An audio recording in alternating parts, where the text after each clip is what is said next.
Driving conditions like that locally this morning, but if your morning commute takes you across the Hawthorne Bridge, you're probably more than familiar than you'd like to be with the dreaded bridge lift. Yes, of the almost 3,000 bridge lifts in Portland last year, the Hawthorne Bridge contributed to more than half of those.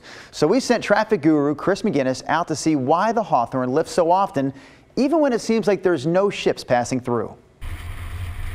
It's an old bridge, opened in 1910. And in order to keep it running like a well-oiled machine, it's got to be opened a lot. It needs to do a full rotation every 8 hours in order to keep the mechanism greased.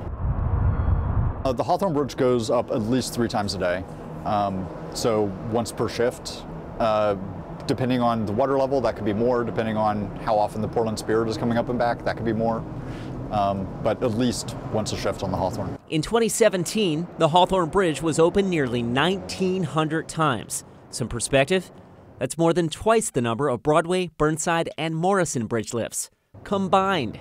Christian operates all of those bridges. Each come with their own challenges.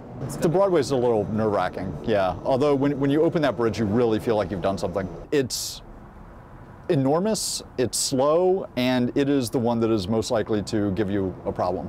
It's 90 feet off the water, so any boat that needs that bridge lifted, it's pretty impressive when it goes through. He took the full-time bridge operator job a few years ago, and he really enjoys the gig. I have this beautiful view of the city, and the view from each of the bridges is gorgeous, and periodically operate extremely heavy machinery.